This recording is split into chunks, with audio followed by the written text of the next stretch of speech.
All right, YouTube, how you doing? Welcome back to the channel. It is Saturday, May 11th. We got 3 NBA picks coming your way. Usually we're going into each and every game. I'm kind of giving my breakdown and my thoughts on the game, but we are obviously on the road. If it's your first time tuning in, videos are usually a little bit different than this, but we are on the road, staying with a buddy in Philly. So we only have 3 plays coming your way in today's video. We only had 2 plays yesterday, so I guess it's not that crazy. We ended up going 1-1. Mini sweep in the MLB, but the NBA Obi Toppin doesn't come through for us.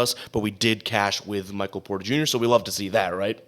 But overall, guys, like I said, we're going to have 3 plays. Keep an eye on the pinned comment for any added plays. When we are on the move and on the go, if something pops up, we'll throw it in the pinned comment because obviously we're still kind of looking at it and staying in touch. But like I said, when we're on the go, like we're not always doing research throughout the entire day like normal or anything like that. But nonetheless, keep an eye on the pinned comment. 3 plays coming your way in today's video. Make sure you guys hit that subscribe button, hit that like button as well. I appreciate everyone that tunes in for these on the move videos because I take a lot of pride in the production value and the quality of our normal videos.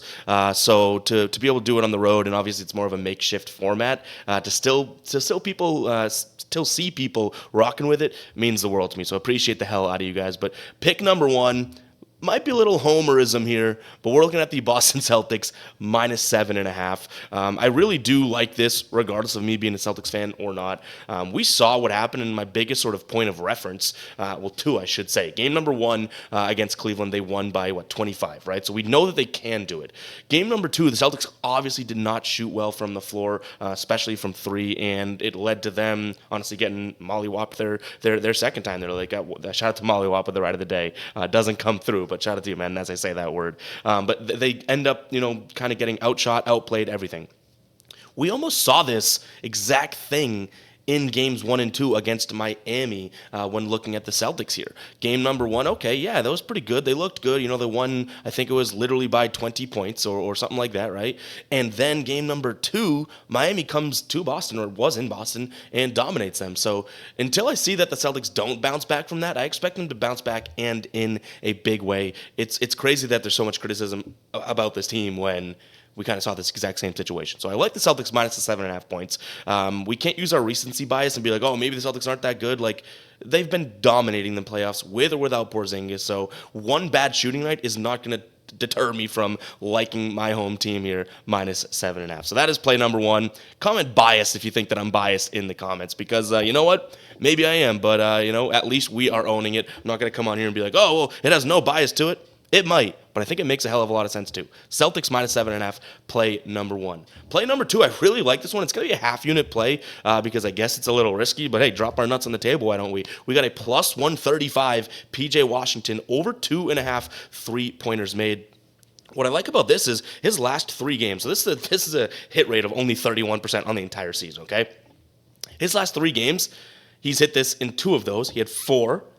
Then 2, and then in game number 2, he had 7 threes made. The dude is taking plenty. He had 8 threes in that game where he had 4, and 11 threes taken in that game where he had 7. So this is a guy that's shooting enough. He shot 67% in the game that he only had 2, which would be game number 1 of this series. So I still like the fact that he's shooting at a good clip. He just needs the volume, and I think we saw last game, like he'll go and post up in the corner, and Luka / Kyrie, like anybody, is going to find him. So for a plus 135 value on a guy that's hit this in 66% of his last 3 games. I know it's a super small sample size, but let's be real. He hit 7 threes, which is almost like the total of the 8 games leading up to the last 2. So I give him a lot of credit there, and it's not even necessarily like I am backing PJ Washington, but it's more or less I'm backing the flow of this offense and where I've now seen him fit in, and he has the chance to make a bunch of threes. But what I like is I think he's going to take 5+ open corner threes. Like, they're collapsing on Luka, they're collapsing on Kyrie, they're stopping points at the rim,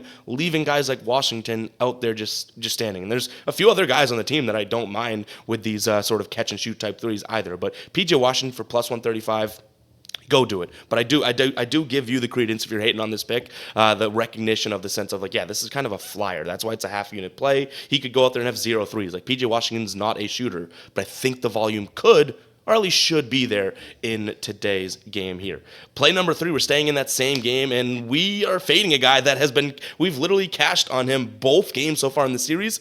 we're running it back now, but going with an under. Daniel Gafford under 19.5 points plus rebounds. We've been cashing his points. We had a plus 126, plus 124 hit on his alternate 11.5 points last game. His points line is now up to 11.5. He got a little dinged up in last game, so we saw that, which we like to see for an under, right? But I think that this line is a little bit inflated. Do I still think Gafford can have a good game? Sure, but I could see him having a 9 and 8 type of game when it comes to points and rebounds, right? And still being valuable and filling in for Kleba and everything like that. But 19.5, I think this line is a little bit inflated. You're essentially saying he's going to get a double-double, and I don't necessarily know if I agree with that. So we've been watching this. Obviously, we've been cashing it. It feels painful to take an under against a guy that has been cashing the over for us. But again, we've had a good beat on Gafford so far in this series and in the playoffs overall. So I think I can recognize when this line gets a little bit too high. And the fact that, it was 15.5 and then 16.5, 17.5, and now 19.5, decent jump in my mind. Time to fade it. So those are going to be the 3 plays for today's video. Hope you guys do enjoy these, even though they're not like we like in terms of being at home in the normal setup and everything like that. But I do really appreciate everyone that tunes into these. So go ahead and comment 6 if you made it this far into the video, and I appreciate you guys. Hit that like button, hit that subscribe button, and we'll catch you guys in the next one. All right, peace out.